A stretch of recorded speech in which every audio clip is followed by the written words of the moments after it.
오늘 이야기는 사실은 이 3강의 내용은 4강의 내용을 이해하기 위한 전 단계 내용입니다. 그래서 아마 제 강의를 혹시 다른 데서 들어보신 분들은 그동안 뭐 전기에 대한 원리라든가 뭐 용어라든가 이런 것들 관련해 가지고 아마 이렇게 과거에 들어보신 적이 있으실 텐데요. 간략하게 사실은 4강에 나올 만한 내용들을 중심으로 해서 그 내용들을 간략하게 살펴보고 그 다음에 4강에서 최근 좀 쟁점이 되고 있는 사안들에 대해서 포괄적으로 그렇게 보는 그렇게 해보도록 하겠습니다. 자, 일단은 뭐 오늘 전기를 얘기하는 거기 때문에 정말 짧은 그냥 역사만 얘기를 하겠습니다. 전기라고 하는 거는 한자로 보면은 이게 굉장히 내용이 잘 이해가 됩니다. 이 구름 문자가 위에 있죠. 예전 사람들이 보기에는 구름이 번개가 치는 그런 모습 이런 것들을 보고서는 전기라고 이제 불렀던 것이고, 유럽 쪽에서는 이 정전기하고 전기하고 구분이 되지 않은 상태에서 수백 년 동안 연구들이 진행이 됐습니다. 그러다가 그리고 또 정전기 위에도 이제 자기력을 이용해서 우리 N극, S극 하는 자석을 이용한 이런 것들이 과거에는 다 뒤섞여 가지고 이렇게 있었고요. 최근에 들어와서야 19세기에 들어와서야 본격적으로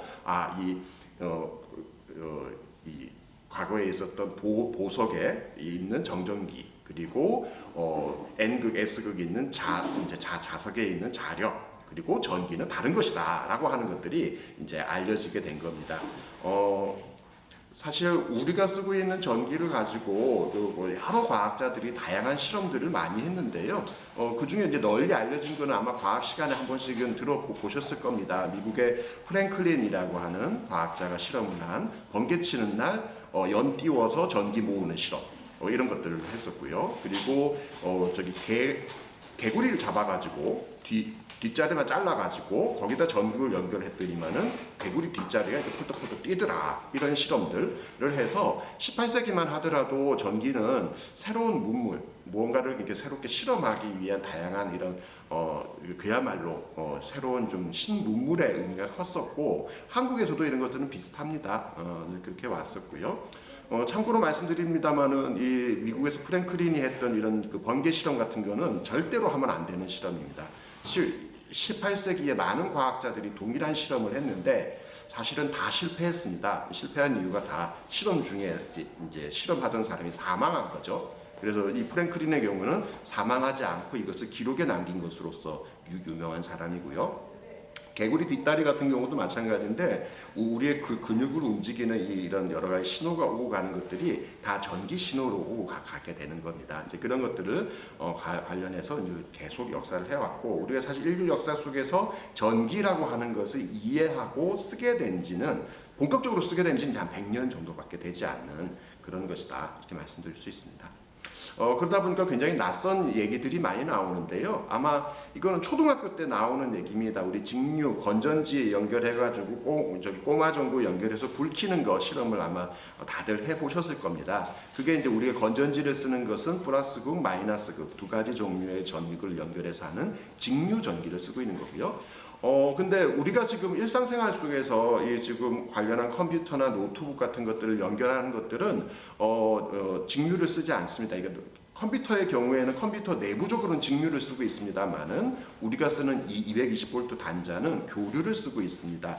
오늘은 뭐 이 내용은 깊게 들어가진 않을 텐데요. 직류하고 교류가 다르다. 그리고 교류의 특성들이 있다라는 사실 정도는 알고 가시는 것이 좋습니다. 그래서 그래프를 한번 그려본 겁니다. 보시면은 직류의 경우에는 플러스극과 마이너스극이 시간이 지나감에 따라 변하지 않고 전류의 흐름도 일정하게 되는 것을 보실 수 있습니다. 그래서 이게 마치 직선으로 간다 그래서 직류인 거고요. 교류의 경우에는 플러스 마이너스 극이 1초에 한국의 경우는 60번 바뀝니다. 이 바뀌는 것을 주파수라 그럽니다. 뒤에 이제 나중에 전기 주파수 얘기가 잠깐 나오긴 할 텐데요. 이 일정한 전류의 흐름들을 유지하고 주파수를 유지하는 것이 전력산업에서는 굉장히 중요한 포인트입니다. 이게 전기의 품질이라고 보통 부르는데요.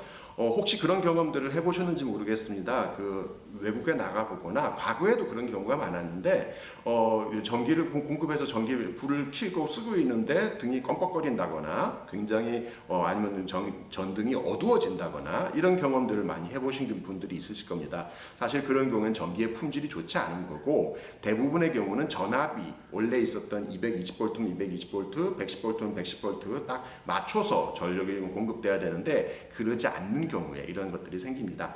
주파수의 경우에도 굉장히 많은 문제가 생기는데요. 주파수가 너무 빠르다거나 너무 늦는다거나 그럴 경우에는 기기가 망가지는 그런 이제 문제점들이 생깁니다. 여기 제가 에디슨하고 테슬라 두 사람을 이제 놔두고 있는데 최근 들어서 이 에디슨하고 테슬라 얘기들이 책으로도 많이 나오고 혹시 요 지금 배우를 아시는지 모르겠는데 굉장히 유명한 배우죠. 우리 저기 어벤져스에도 나오는 이분이 주인공으로 나오는 커런트 워라고 하는 영화로도 나왔습니다. 아마 토마스 에디슨을 한번 좀 들어보셨을 겁니다. 뭐 이렇게 달걀을 품었던 여러 가지 발명가고 여러 가지 전등을 이제 만들고 했던 사람인데요. 에디슨과 테슬라가 살던 100년 전에 과학자들은 직류를 쓸 것이냐 교류를 쓸 것이냐 가지고 엄청나게 둘이 싸웁니다. 사실 테슬라라고 하는 사람은 에디슨이 만든 회사의 직원으로 채용됐던 사람인데요. 이 에디슨의 경우에는 직류 발전기를 개발하고 만드는 것들을 계속 해왔던 사람입니다. 근데 거기에 직원이었던 테슬라는 직류 발전은 문제가 많다. 교류를 써야 된다. 해서 회사에서 싸우다가 더 이상 싸우면 안 되니까 뛰쳐나와서 다른 회사로 들어가게 됩니다. 그래서 직류와 교류 두 가지 종류를 100년 전에 어떤 형태의 전기를 쓸 것인가를 가지고 싸웠고 그 싸운 이야기들을 가지고 전류전쟁, 커런트 워라고 이름을 붙일 정도로 굉장히 많은 논쟁들이 있었습니다. 그래서 사실상 우리가 쓰고 있는 현재의 모든 전기는 대한민국 기준으로 얘기하면은 1초에 60번 플러스 극과 마이너스 극이 바뀌는 교류 전기를 쓰고 있고요. 대표적으로 나라에 따라서는 50Hz 전기를 쓰고 있는 나라도 있고 60Hz를 쓰고 있는 나라들도 있습니다. 미국 같은 경우는 50Hz를 쓰고 있죠. 전압의 경우에도 한국은 220V를 쓰고 있습니다만은 좀 연세가 있으신 분들은 과거에 1990년대 이전에는 110V 이렇게 끼우는 것도 이렇게 평평하게 생겨 있는 110V 전기를 썼던 걸 기억하실 겁니다. 이런 식으로 사실 나라마다 쓰는 전기들이 다르고 이런 역사들 속에서 100여 년 동안 전력 산업이 끊임없이 발전을 해왔다. 이런 과정 속에서는 사실 뭐 안타까운 얘기들도 많았습니다. 뭐 짧게만 설명드리면 위에 의자가 하나 보이죠? 이게 사형장에서 죄수들을 사형시키는 의자입니다. 사실 에디슨은 국내에 있는 사람들에게는 굉장히 뛰어난 과학자 또는 굉장히 열심히 하는 사람으로 이렇게 알려져 있는데 사실은 굉장히 뛰어난 사업가였습니다. 좋게 표현한 거고요. 더 적나라하게 표현하면은 자기의 목적을 달성하기 위해서는 수단 방법 가리지 않고 다양한 그냥 술수를 쓰는데 굉장히 유명했던 사람입니다. 직류하고 교류가 싸우는 과정에서 직류가 더 안전하고 교류가 위험하다는 것을 알려주기 위해서 일부러 자기가 교류로 전기 의자를 만들어서 사형장에 파는 그런 일들도 감행했습니다. 교류는 사람을 죽일 수도 있다. 이런 것들을 이제 보여주기 위해서인 거죠. 이런 이제 100여 년의 역사들이 지나오면서 현재의 전력 시스템들이 만들어 왔고 한국의 경우에도 대한제국 시절부터 해서 지금까지 계속 전기들이 공급해 오면서 현재의 전력 산업을 구성하고 있다 이렇게 말씀드릴 수 있습니다. 자, 뒤에 얘기를 하기 위해서 아주 상식적인 겁니다. 이건 뭐 뒤에 다시 얘기할 시간이 없기 때문에 아주 상식적이고 아주 간단한 용어 정도는 알고 있으셔야 전력 산업의 규모를 이해하는 데 도움이 됩니다. 사실 초등학교 때 대부분 배우셨을 거고요. 중학교 때 한 번 더 나오는 과학 시간에 나오는 얘기입니다. 전압 두 개의 점 사이에 있는 전위의 차이를 가지고 전압이라고 합니다. 110V, 220V, 건전지의 경우는 1.5V 뭐 이런 식으로 얘기하는 거죠. 그 두 개 사이에 흐르는 전하의 양을 전류라고 부르고요. 그리고 이 이러한 전기 회로가 만들어졌을 때 단위 시간당 보통 뭐 1초면 1초 이렇게 해서 단위 시간당 전달되는 전기 에너지의 양을 보고 우리는 전력이라고 부릅니다. 전력 산업이라고 할 때 그 전력이기도 하고요, 파워이기도 하고요, 또는 그 에너지의 양을 나타내는 단위이기도 합니다. 그리고 전기 요금을 낼 때는 이 전력만 가지고는 이제 얼만큼 전기를 썼는지를 알 수가 없습니다. 그래서 거기에 시간을 곱하게 되는 거죠. 몇 킬로와트 아워, 몇 킬로와트 시 이렇게 아마 학교에서 배우셨을 겁니다. 이런 단위들이 있다는 걸 알고 계시고 이후에 또 단위들이 나오니까 그런 부분들을 함께 보시면 도움이 좀 되실 것 같습니다. 자, 여기 이 중에서 많이 사람들이 헷갈리는 거는 와트와 와트 아워의 차이를 혼동하시는 분들이 많습니다. 와트는 단위 시간당 쓰는 그런 그 이제 용량 이렇게 얘기를 한 겁니다. 여기 두 가지 제가 예를 들어봤죠. 저희 100와트짜리 전구를 1시간 동안 쓰는 집이 있었고요. 25와트짜리 전구를 4시간 동안 쓰는 집이 있습니다. 그러면은 사실은 이 왼쪽에 있는 100와트짜리 전구를 1시간 동안 쓰는 집에 전기를 공급하기 위해서는 발전기가 100와트짜리가 필요하겠죠. 당연히 그거에 맞는 전기가 공급돼야 됩니다. 반면 오른편에 있는 25와트짜리 전구는 4시간 동안 길게 사용합니다만은 발전기의 용량은 25와트만 있어도 충분하게 전기를 공급할 수 있습니다. 따라서 두 개는 나중에 전기 요금을 책정할 때는 두 개가 내는 전기 요금의 금액은 동일합니다. 왜? 100와트 곱하기 1시간 썼으니까 100와트 아워를 전기를 소모한 거죠. 오른쪽도 25 곱하기 4 하니까 100와트 아워의 전기를 소모한 겁니다. 그래서 쓴 전기의 양은 동일합니다만은 두 집의 전기를 안정적으로 공급하기 위해서는 발전기의 용량이 무려 4배나 차이가 나는 거죠. 실제로 우리가 전력과 관련한 여러 가지 숫자를 얘기할 때는 쓴 전체 전력량이 얼마다라고 하는 숫자도 중요하고요. 순간적으로 쓰는 전기의 양이 얼마기 때문에 그거에 맞춰서 발전기가 얼마나 있어야 된다. 우리 보통 피크 전력이라고 부릅니다. 어떤 순간에 제일 많이 쓰는 그 양을 채워주지 않으면 전기를 쓸 수 없는 거니까요. 그 두 가지가 같이 필요한 것이고, 그래서 발전기의 용량 또는 전력 설비의 용량 이런 것들을 나타내는 와트 단위와 그리고 전체 쓰는 전력량의 단위인 와트 아워 이 두 가지 단위를 같이 알고 있으셔야 이후에 나오는 표를 읽으시거나 이해하시는데 도움이 되실 것 같습니다. 또 하나 이거는 이 공학을 하거나 과학을 하는 사람들이 자기네들 편하려고 여러 가지 단위를 만들어 놨습니다. 이게 많은 분들에게 참 큰 장벽입니다. 그래서 이제 제가 보통 강의를 할 때마다 앞에서 한 번씩 말씀드리는 건데요. 컴퓨터에 보면 이런 단위 많이 보셨을 겁니다. 컴퓨터 USB가 USB나 메모리가 몇 메가다, 요즘은 기가다, 테라다 이렇게 이제 나타내는 그런 단위들 보셨을 겁니다. 메가 그러면은 10의 6승이라고 표시가 돼 있죠. 100만입니다. 기가 10의 9승이고요. 테라 12승 이런 식으로 단위들이 올라갑니다. 근데 참 안타깝게도 이 전기를 하는 이 공학을 하는 사람들은 자기 편한 대로 글을 쓰는 것 뿐만 아니라 과거부터 전통적으로 쓰던 단위들을 그대로 쓰는 이런 좀 안 좋은 습관이 있습니다. 대표적인 게 단위를 나타낼 때 그냥 와트라는 단위를 나타내주면 참 좋은데 이게 숫자가 너무 큰 거죠. 그래서 보통 통상적으로 예전부터 킬로와트라고 하는 단위가 한 개의 단위처럼 그냥 쓰여졌습니다. 그래서 저 발전기의 용량이 얼마입니까? 이렇게 물어보면은 저 발전기의 용량은 100만 킬로와트입니다. 이렇게 이제 하는 거죠. 근데 이제 최근에 들어서는 이제 킬로와트라는 단위도 너무 작은 단위이기 때문에 이거를 메가나 기가로 환산해서 이제 부르는 경우들이 많습니다. 그럼 100만 킬로와트다. 그럼 100만 곱하기 킬로는 보시면은 1000이죠. 10의 3승 1000입니다. 그렇기 때문에 100만 곱하기 1000이니까 1000메가와트인 거고요. 그리고 기가로 나타내면 1기가와트 이렇게 되는 겁니다. 그 밑에 있는 숫자와 같이 많이 쓰입니다. 나중에 이거는 우리나라 현재의 전체 발전기의 총량을 나타내는 단위인데요.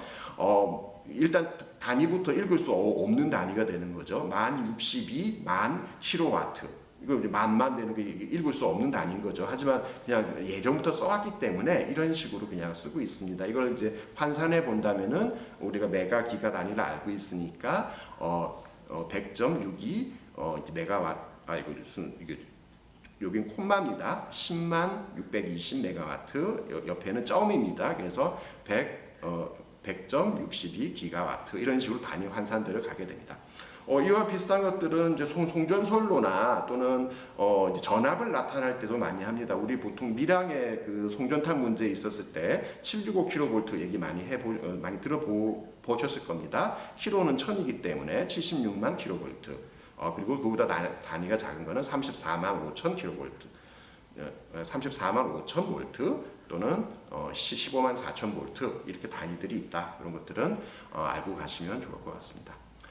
자, 그러면은 이제 기본적으로 전력 계통에 대해서 얘기를 먼저 또 해보겠습니다. 우리가 전기를 만드는 과정 그리고 우리 집에까지 오는 과정은 몇 단계의 과정을 거쳐야 됩니다. 우리가 보통 이제 발전소, 전기를 생산하는 곳이 있겠고요. 이 전기를 생산하는 곳에서 우리 집에까지 올 때는 전기를 그대로 있는 상태로 이렇게 전달하지 않습니다. 아까 교류, 직류가 서로 싸울 때 가장 크게 쟁점이 됐던 게 이겁니다. 직류의 경우에는 당시 기술로는 멀리 송전할 수 있는 기술이 없었습니다. 반면 교류 전력의 경우에는 당시에 그 테슬라라고 하는 사람이 이 멀리 송전하기 위해서 승합하거나 변전하거나 이런 종류의 그 이제 전기 관련한 기술들을 이제 다 갖고 있었던 거죠. 그래서 이제 두 개의 직류와 교류 전력이 싸웠는데 결론적으로는 교류 전력이 승리하게 된 것도 이 전력 계통을 이루게 되는 이 시스템 때문인 겁니다. 그래서 우리나라의 그것이 핵발전소든 석탄 화력이든 가스든 태양광이든 풍력이든 발전소에서 만들어진 전기는 그것은 한번 승합을 거치게 됩니다. 우리 보통 이제 태양광 풍력 같은 재생에너지의 경우에는 용량이 작기 때문에 승합까지 해서 이제 전기가 공급되는 경우보다는 그냥 인근 동네에서 쓰는 경우들이 많이 있는데요. 어쨌든 큰 규모의 발전소에서는 처음에 22,000볼트 22.9kV로 전기를 생산해서 그것을 승합해서 765V 또는 345kV로 승합해서 우리 집 근처에 있는 곳까지 오게 됩니다. 그래서 처음에 전기를 생산하는 파트를 발전 계통 그리고 이렇게 해서 전기를 승합해서 우리 집 근처까지 오게 되고 전압을 높였다가 낮췄다가 이런 과정들을 거치게 되는 거죠. 이것을 송전 또는 변전 두 개 합쳐서 송변전 계통이라고 부릅니다. 그리고 우리 집 근처에 와서는 이렇게 큰 뭐 몇십만 볼트짜리 전기를 쓸 수가 없는 거잖아요. 그래서 이걸 다시 전압을 낮추게 됩니다. 낮춰서 우리 집 전봇대, 우리 동네 보면 전봇대 많이 보이시죠? 그 전봇대 위에 흘러가고 있는 전기는 22,900볼트입니다. 그래서 이제 이사 가실 때 저 선 잘못 건드리면 사람이 죽을 수도 있습니다. 굉장히 높은 고압이 흐르고 있는 거고요. 그 22,900볼트짜리 그 고압선을 다시 낮춰가지고 우리 집에서 220볼트로 이렇게 쓰고 있습니다. 왜 이렇게 복잡하게 쓰냐?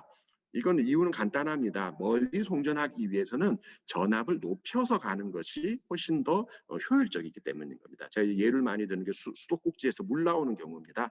수도꼭지에서 물이 나오는데 이 물을 멀리 보내려면은 나오는 호수의 끝을 막아서 압력을 높여주면은 물이 더 멀리 가게 되죠. 더 가는데 효율이 더 좋아지게 되는 겁니다. 그래서 우리가 평소에 쓰는 전압은 아닙니다만은 높은 전압으로 높여서 이렇게 송전을 이제 하게 되는 거고 그러다 보니까 기존의 전력 시스템에서는 당연하게도 이런 송전탑들이 만들어지지 않으면 안 되는 그런 이제 문제점들이 지금까지 계속 있는 거죠. 자, 우리나라의 전력 개통도입니다. 이게 좀 작아서 잘 안 보이실지 모르겠는데 파일이 다 지금 나눠져 있으니까요. 보시면 될 것 같습니다. 선에 따라서 지금 가장 가늘게 이제 표현이 된 것이 지금 34만 볼트, 34만 5천 볼트짜리고요. 굵은 선으로 된 게 76만 5천 볼트짜리입니다. 보시면은 서울을 중심으로 해서 서울의 남쪽 당진, 보령, 태안 이쪽에 석탄 화력 발전소들이 많이 있습니다. 당진, 보령, 태안에서 오는 것을 당진에서부터 시작해서 신중부로 해서 신안성으로 가는 이 경기도의 남북권을 한 바퀴 도는 전력망이 있고요. 오른쪽에 보시면 울진 보입니다. 울진 NP 보이시죠? NP 뉴클리어 파워 플랜트입니다. 핵발전소에서부터 신태백 지나서 강릉 지나서 신가평까지 올라가는 선이 쭉 올라가 있습니다. 그리고 이 올라간 것이 다시 서울을 중심으로 해서 한 바퀴 돌게 돼 있죠. 그래서 신안성에서부터 신가평까지 765kV 초고압 송전선로가 한 번 더 있게 되어 있습니다. 거기서 갈라져 나와서 서울 인근 수도권 전체가 전기를 쓴다 이렇게 보시면 될 것 같습니다.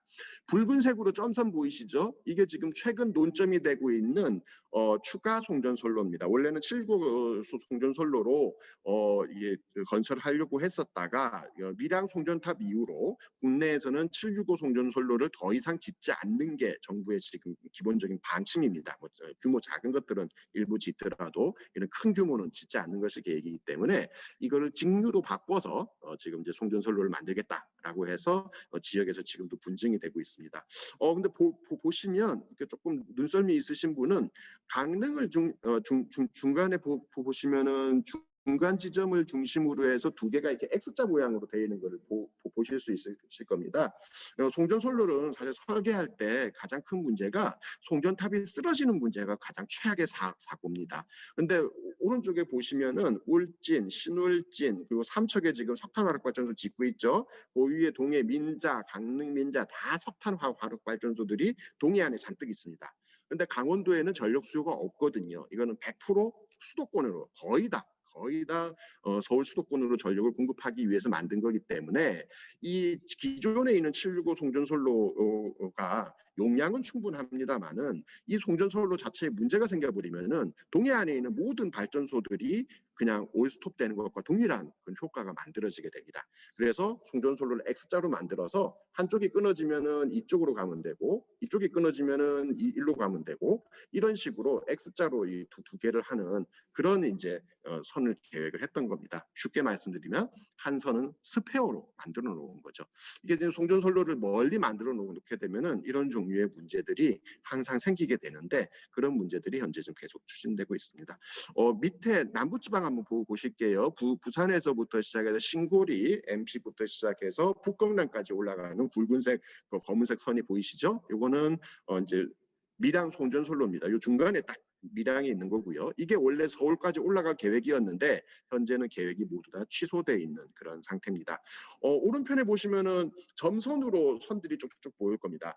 최근 들어서 이 호남 지역에 태양광 발전 시설들이 어마어마하게 들어서고 있습니다.